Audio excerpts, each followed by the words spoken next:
Greetings, and welcome back to the Rose Bros podcast. This episode, we are joined by Tim Egen, president of the Canadian Gas Association. Founded in 1907, the Canadian Gas Association is the voice of Canada's natural gas industry. Members include distribution companies, transmission companies, equipment manufacturers, and other service providers. Natural gas has a central place in Canada's energy mix, supplying 38% of the country's energy needs, while two-thirds of Canadians rely on natural gas for heat and power. Prior to his appointment as president of the Canadian Gas Association, Tim was the president of High Park Group, a public affairs consulting firm. He serves as Canada's representative at the International Gas Union, sitting on the executive committee, and is the regional coordinator for North America. Tim is also a publisher of the Energy Regulation Quarterly and an editor of the magazine Energy. He has an undergraduate degree in history from the University of Ottawa and a common and civil law degree from McGill University. He was called to the Ontario Bar in 1995. It was a long-form discussion as we sat down for a smooth cup of Rose Bros coffee and discussed how natural gas can help fight inflation, reduce CO2 emissions, is ethically produced in Canada, and also how it can help expand Canadian federal tax revenue to be enjoyed by all Canadians. Enjoy. This episode is also available on YouTube, so check out the Rose Bros channel. And if you enjoyed the conversation, subscribe to the channel. This podcast is sponsored by HeadCanadaRacing.com. Looking for high-performance ski gear this winter? In partnership with four-time Olympian Manny Osborne-Parody, HeadCanadaRacing.com is offering the lowest prices possible through its online storefront by passing brick-and-mortar savings on to the customer. Check out HeadCanadaRacing.com for more info and get your high-performance ski gear for the upcoming season. Also, this week's podcast is brought to you by Rundle Eco Services. Looking for a way to recycle your frac pond and pit liners used in the energy industry? Rundle collects and processes liners using an environmentally friendly system, leaving a clean environmental footprint. The end use of these liners are shredded and processed into pellets that can be used and extruded into various forms of usable plastic products, including furniture, various building materials, and industrial packaging. Check out rundleco.com for more details on how you can recycle your industrial pond and pit liners today. Okay, we're recording now. Okay. Tim Egen, you are the president of the Canadian Gas Association. That is correct, Trevor. I am. It's the trade association for the downstream side of the natural gas industry. So it's the association of all the companies that are actually delivering gas to people's houses and businesses. Before we start, I just have to say this is episode 100.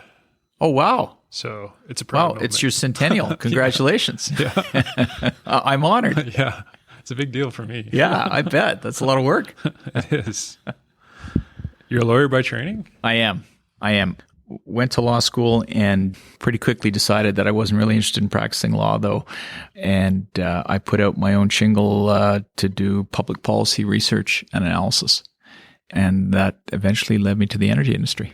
Now you're like I said, the president of the Canadian Gas Association, but did you ever think you'd end up here? Or was that the plan? Or no, it wasn't the plan at all. In fact, I mentioned I went to law school. That's where I met my wife. She went to practice law in Toronto from where we were at school in Montreal. And so I chased her to Toronto and convinced her to marry me. And then we were established there. And I was then, as I said, interested in consulting and principally public policy research and consulting around environmental issues. And that, in fact, led me to the energy industry. And then I built a practice around that, and that led me to the gas industry. And CGA was actually a client of my company. And then their president was retiring, and their board asked me if I would come on board as their president. So that brings me to where I am now. You live in Toronto. The association is based in Ottawa? That's correct. Yeah, it's a national association, and like many of them, it's based in Ottawa. But of course, the industry is right across the country. Living in Toronto is in many respects more convenient to get across the country, just because of the frequency of flights and so on, and the opportunities that affords. And my family was already established in Toronto, and so it was just easier for us to stay there and for me to commute. How come you need a Canadian Gas Association? Well, it actually started and it started early in the 1900s. It's over 100 years old. And it started because engineers in gas companies that had been established across the country wanted to share notes on how they were operating their systems and how to expand those systems. And so it was about experts in the industry coming together to find out how to do what they did better. And then it grew over time. They started working together on other things. As I say, it's continued now for over 100 years. And increasingly, its focus has been on public advocacy. So that means talking about with governments, with energy influencers, with the public at large, talking about why gas matters for society, why it's important. And that's really the focus of what we do now. Do you find there's a large gap between what the industry provides and what natural gas is and what the public knows about it? Is there a lot of explaining that has to be done? Yeah, there really is. A number of years ago, I had a meeting with a federal minister, and he said, "Tim, why am I meeting with you? We've got the product. It's affordable. It's reliable. The system works. You're not a problem." I've got problems, and you're not one of them. And I said, well, maybe we can help you with your other problems. And Trevor, that's kind of the challenge we have in the gas industry. I think we do what we do extremely well. We're the most affordable energy product. We're the most reliable energy product. When you hear about bad storms or events of one kind or another that take out energy systems, you rarely, if ever, hear about the gas system going down.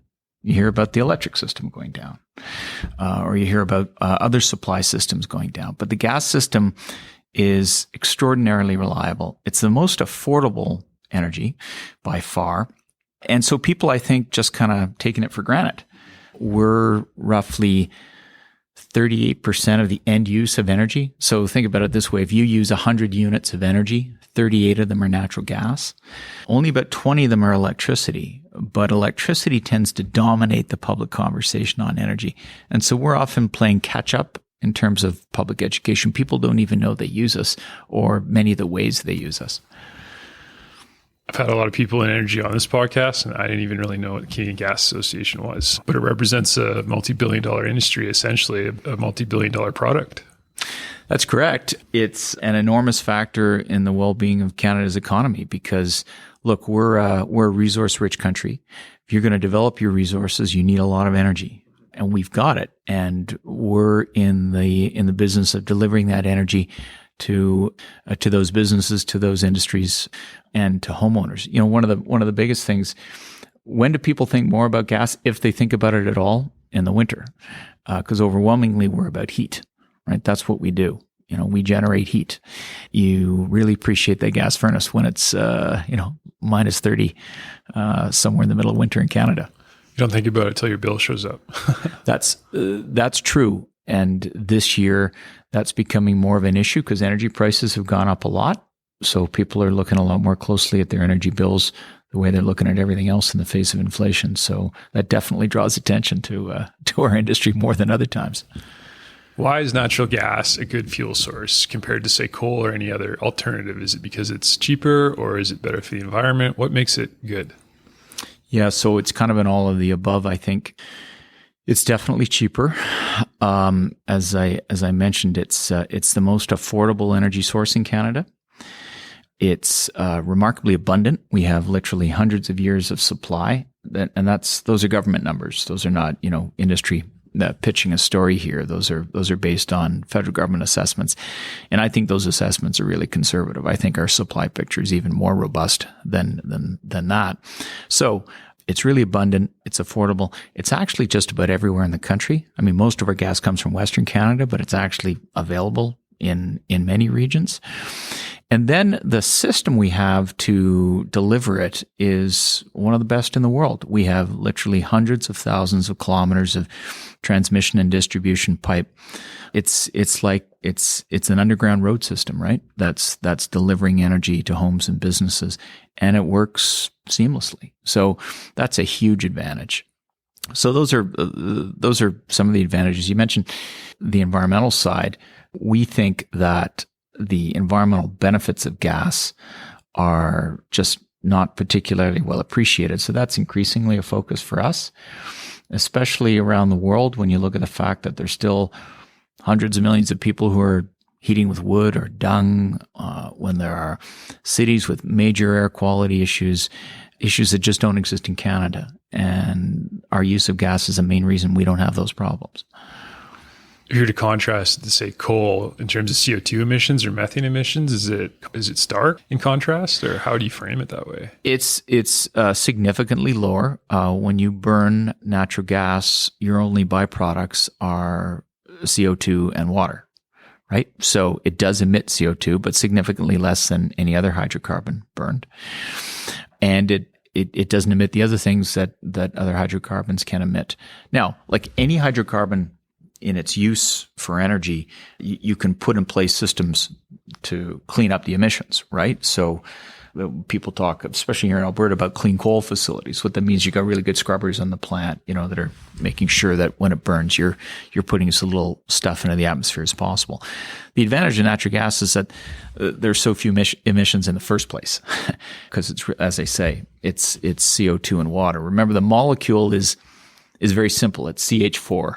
You mix that with oxygen and ignition, and your byproducts are only two things: water and CO2.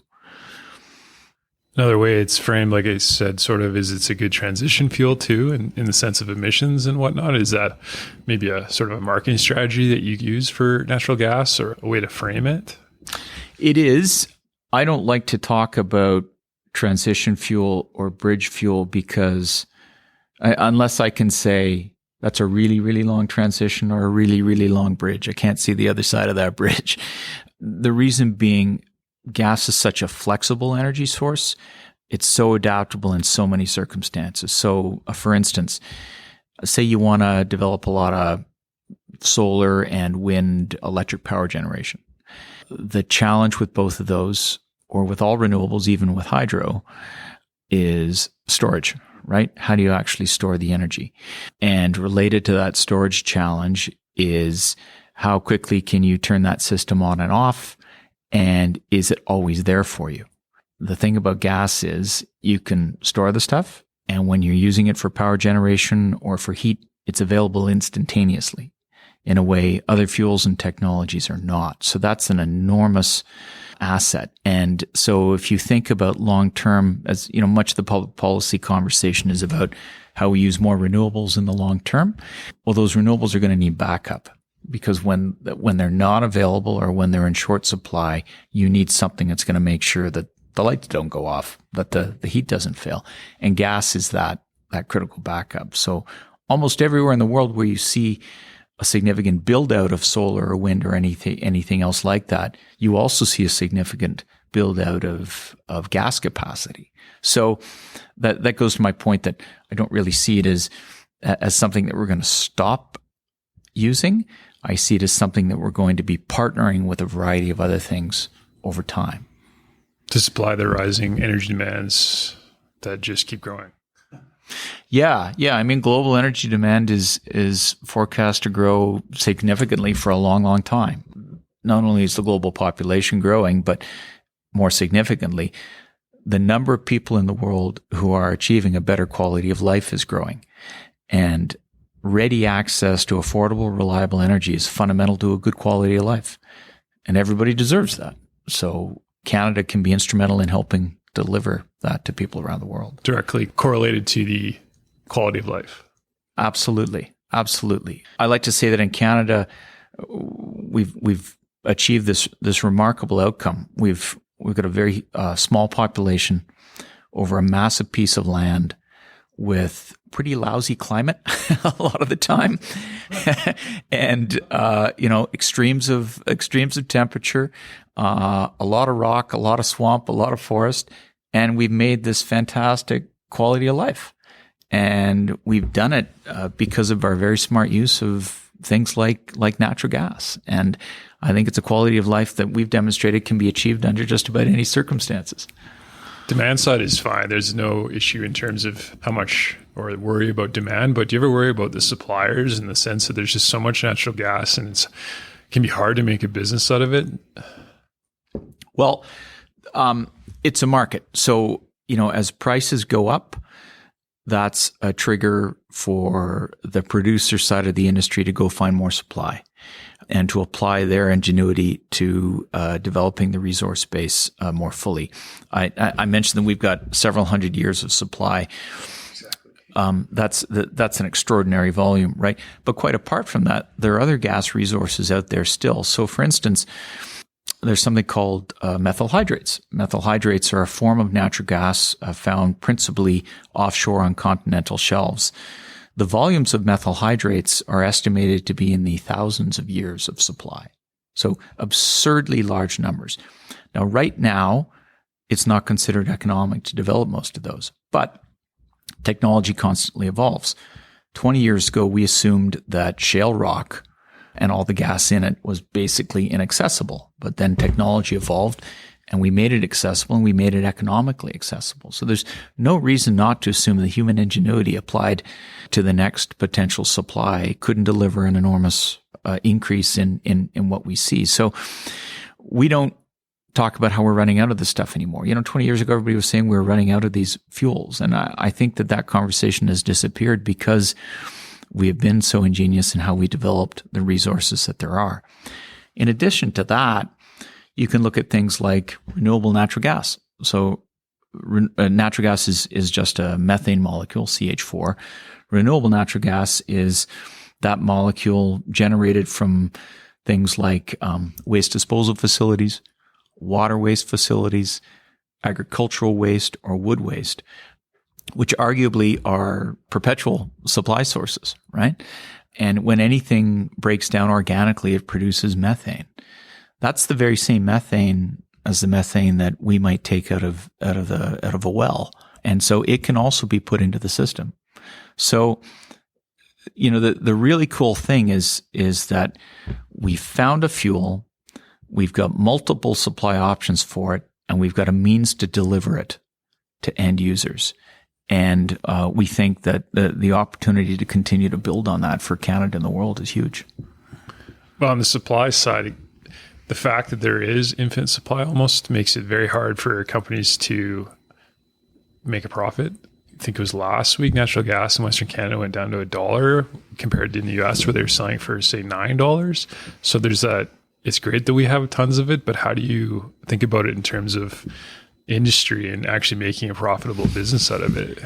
Yeah, I mean, I think the situation last week needs to be qualified because it speaks to some system constraints, right? So we had a situation where there were certain bottlenecks on the system between Canada and the US, and you've got a lot of supply coming into the market and you can't actually deliver it to the end users because of various points where there's literally too much gas to move through the pipes you've got. And that's because some facilities were down for maintenance and there were some other incidents.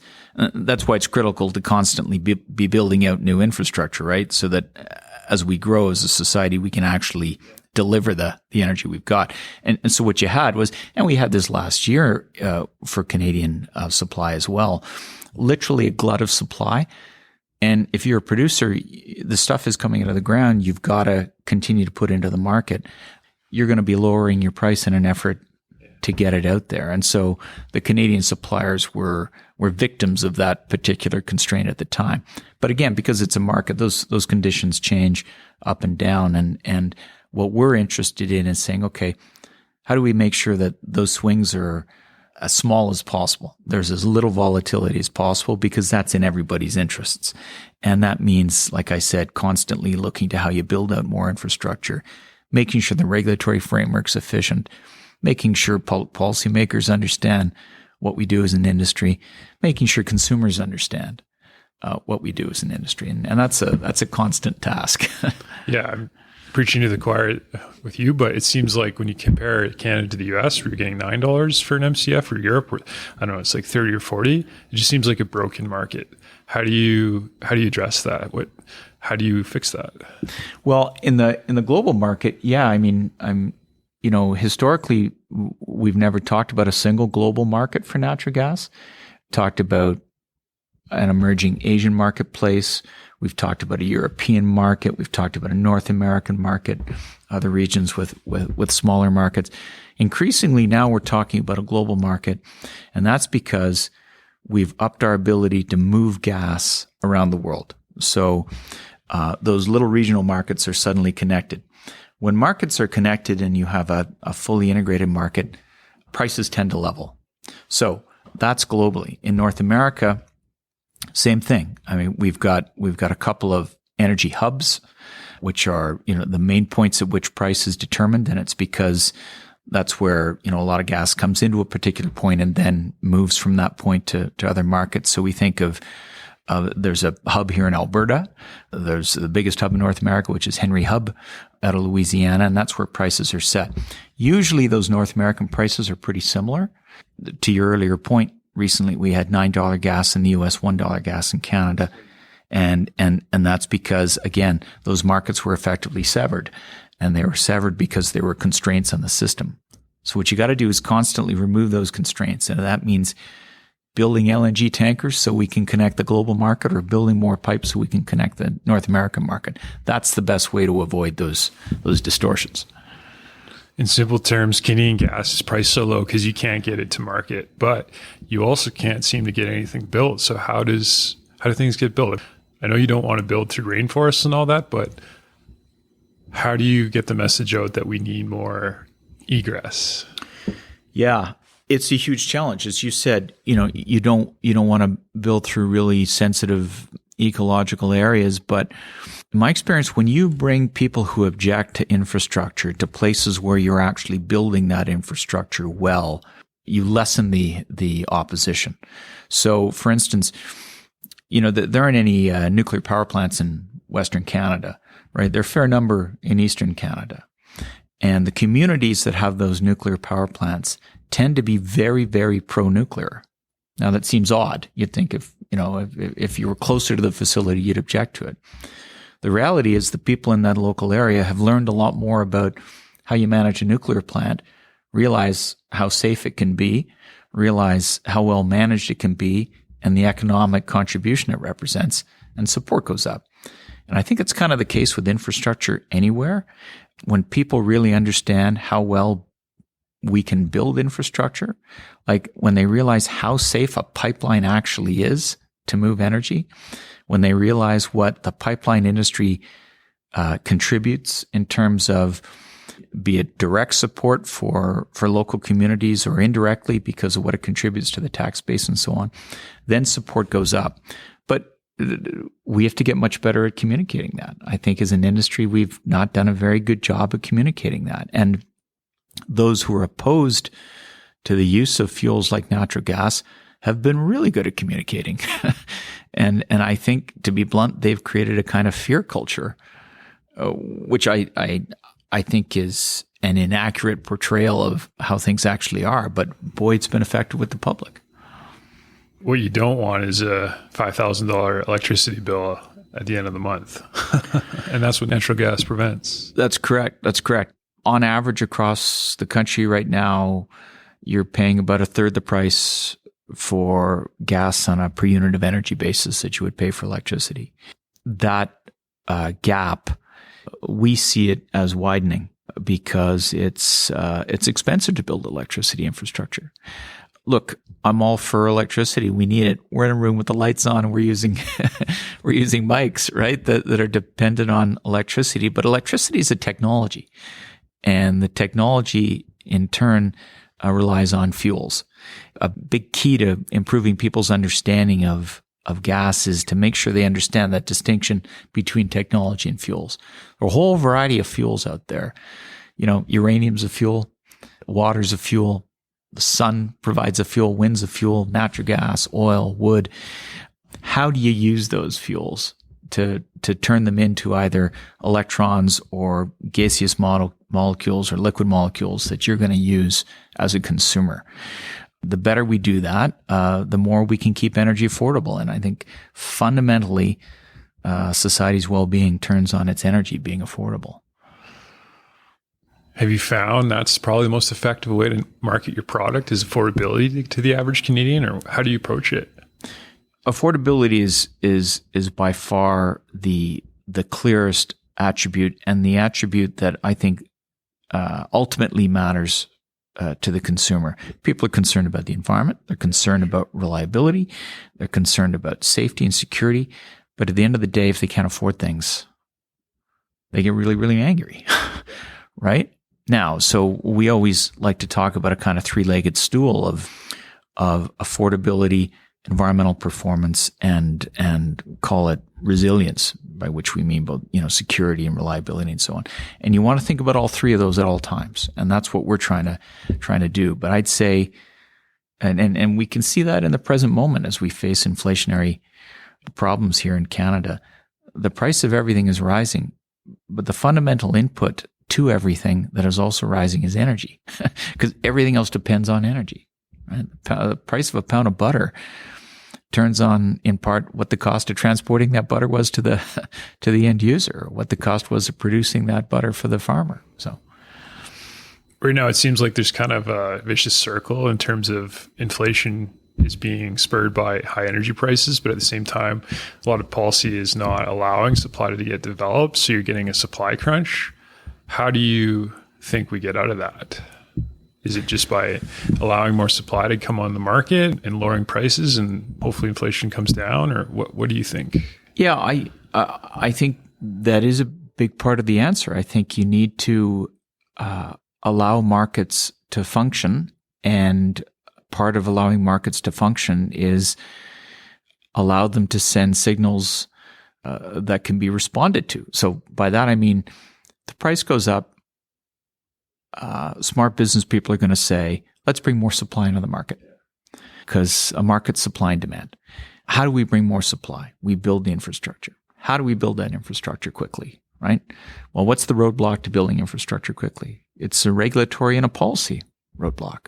So we got to remove those regulatory and policy roadblocks so that infrastructure can be built quickly and you can address the supply issue. And it's not rocket science. It's pretty simple market economics, but it's proving to be very difficult right now. And I think in Canada, we're kind of complacent about it because things, frankly, are so much better than they are in other parts of the world. It's really easy here, right? It always has been, because we've done it really, really well. We're also next to the biggest, freest economy in the world, and I think that makes things easier for us. But all we have to do is look at the situation in Europe right now and see what can happen. And we don't want that to happen here.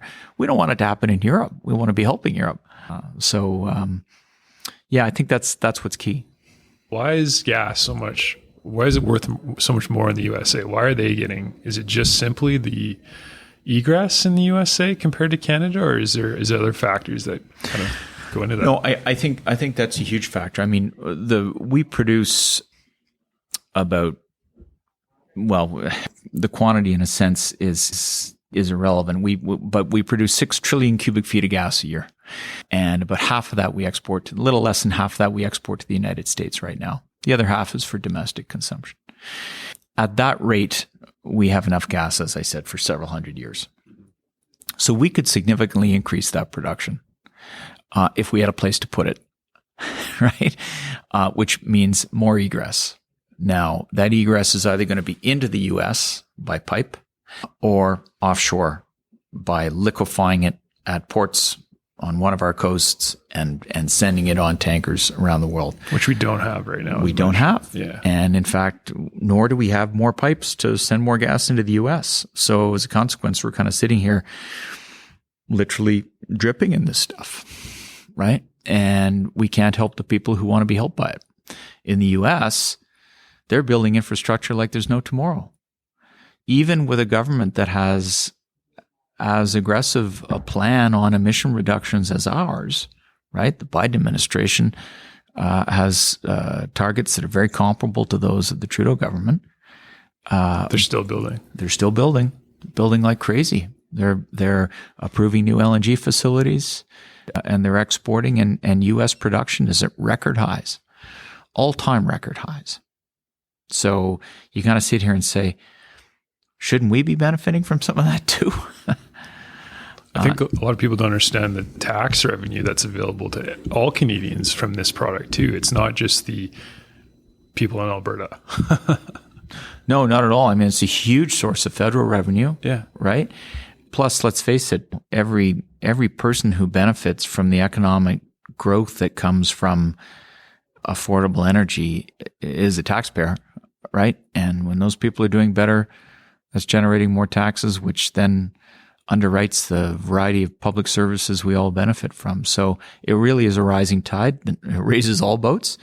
But right now that tide's rising at a pretty slow pace. If you were to paint a picture to somebody, how much lost opportunity cost has Canada missed out on with that price difference? Are we talking billions of dollars in lost tax revenue? Well, I'd say that we've lost billions for sure on the fact that over the last 10 years, the United States has built out in the order of 10 LNG export facilities, and we're still trying to complete our first one. And 10 years ago, we were talking about more than a dozen of them off the West Coast. So that's money left on the table for the whole country. That's, I think, a missed opportunity. The situation around the world right now with the energy security crisis because of Russia's invasion of Ukraine and because of the challenges posed after COVID and the economic recovery, it's presented an enormous opportunity again for Canada on LNG, and we're hoping we can seize it this time around so that we don't in a decade find ourselves in the very same position when the Americans will have gone and built a whole bunch of stuff and we won't. I mean, the fact is, Trevor, the world needs energy and the world wants energy, and we could supply some of the cleanest, most affordable. If we don't, the world will get its energy somewhere else. Bad actors. Well, and to a significant degree from bad actors. Yeah. Right? That's another thing. Natural gas and Canadian energy is it's ethical. The guy or women producing it, or maybe your neighbor. Yeah, very much so. I mean, they really are the people next door. They're everyday Canadians working in the industry. Instead of some bad actor from wherever. Well, like name the totalitarian regime of your choice, right? in the energy world, one of the freest markets is Canada's, and we have some of the highest environmental standards. We have some of the highest governance standards, with transparent management of our companies. Whereas in other parts of the world, you've got state-owned enterprises that are run by regimes that are corrupt and totalitarian. And, is there any coincidence that Russia is busy lining up deals with countries that are similarly poorly run without democratic conditions in place? I don't think it's a coincidence. But like I said, at the end of the day, if people in a country that's trying to improve its economic circumstances want energy, they will go and find energy somewhere. And we should be giving them ours. They owe it to their electoral to find cheap energy at the end of the day. So they're going to get it no matter what. And they'll point the finger to their customers, the electoral population. Absolutely. If people can't meet their basic needs, they rise up, right? You got to be able to provide for your family, for your needs, for your community, and the frustrating thing is that we could be doing that. Yeah. So it's clean, cheap, it's ethical, but yet we can't get it. What do you think the main reason that is? Is it we can't get things built? If you were to point your finger to one thing? Yeah, I'd say it's really hard to build infrastructure in this country. It's really, really hard to build infrastructure, and that has to change. The most apparent loss for Canadians to date on that front has been the lost opportunity that we just talked about. So, additional revenues for the tax base because big projects didn't get developed here and did get developed elsewhere. Going forward, though, at a certain point, if you don't have enough infrastructure to meet your needs, you're also just going to drive up the economic costs domestically. So food prices will continue to rise. The price of other goods and services will continue to rise. Businesses will find it more difficult to compete and they'll go elsewhere. The U.S. came off roughly a decade of real economic decline, from roughly 2008 to 2018, and then had several years of really significant economic growth before the pandemic hit.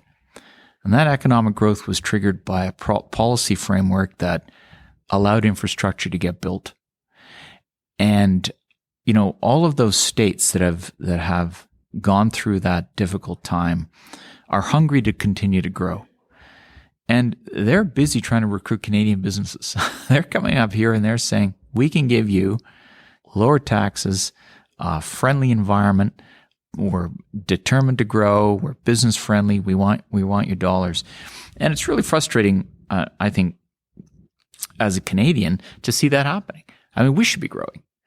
We should be delivering opportunity for people. We should be attracting investment and opportunity here. And I think we're seeing that opportunity pass us by, and that doesn't need to happen. The critic would say, though, that this is all at the expense of the environment. I'm a big skier. I love the outdoors and all that. But what would you say to that? Perhaps it doesn't have to come at the expense of the rainforest or the old growth, or how would you respond to that? Well, I don't know of many places in the world where you've got as many corporate players who are contributing as much to environmental well-being as you have here. Look, I'm in the gas industry, but all you have to do, I'm not on the oil side of the business, but all you have to do is to go up to the oil sands and actually see how facilities are managed, right? To see just how much this industry can contribute to environmental well-being. Look, I think we had serious environmental challenges in the mid 20th century that we hadn't really thought about, and a movement arose to respond to that. I mean, we can look at pictures of rivers in the 1970s that caught on fire in the U.S., right, and things like that. And so, what do? We address those things, and I don't think there are many places in the world that address them better than Canada. We have some of the highest environmental standards in the world, and corporations are determined to uphold those standards, corporations in resource sectors. As you said earlier, the people working in the energy industry are the people next door. Do you think the people next door don't want to be able to go skiing and don't want to be able to appreciate the great outdoors and don't want to be able to see the beauty of a rainforest or an old growth forest or the abundance of wildlife? We all do. I think it's something that Canadians love about our country. But I think we've managed to strike a really good balance on those things. But now the conversation seems to neglect that and seems to suggest that our environmental performance is poor, when in fact, by most indicators, our environmental performance is better than it's been in decades and decades. Affluent societies take good care of the environment because affluent societies have affluent people who have the time and leisure to appreciate the environment, right? If you're really poor and your first priority is to find fuel to allow you to cook a meal, then you're going to cut down the trees to do so, right? Which is way worse. Yeah. So, I mean, I look at a picture of the island that has Haiti and the Dominican Republic on it, and you look at the Haitian side where, they've had real challenges with corrupt governments and poor management for a long time. You look at the other side of the Dominican Republic where things have been much better. And the Dominican Republic is forested and beautiful, and Haiti's been denuded. Well, it's been denuded because its people needed to use the trees and in order to survive. And I think it's a prime example of how if people have the means in free and democratic societies to get the energy they need and meet their basic needs, they will take better care of the environment. Again, the critic would say, I don't care. I don't care. I don't want anything to do with it. And I'd rather just sit there and we don't need it. I'd rather walk to work. How would you respond to that? Yeah. I mean, you're right. It is a response out there. Look, how long will people actually feel that way? Walk to work for a couple of really cold days. Go without access to heat in the winter. Don't have access to hot water. Don't have access to clean water. Don't have access to a host of things that are only possible because of how robust a society we've created. and then ask that question again.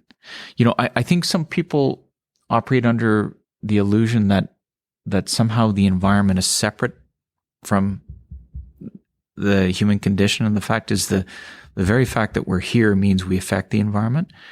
And I think we can affect the environment very positively, and we should constantly strive to do so. But unless you really believe that just people shouldn't be here, in which case that's a different kind of conversation.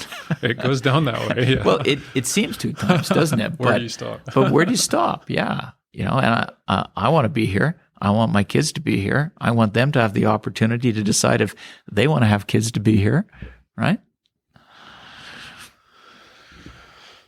How can the average person help Canada take advantage of this opportunity, this massive opportunity that we have? What needs to change? Well, look, the first thing I think everybody can do is become better informed about energy. What does it do?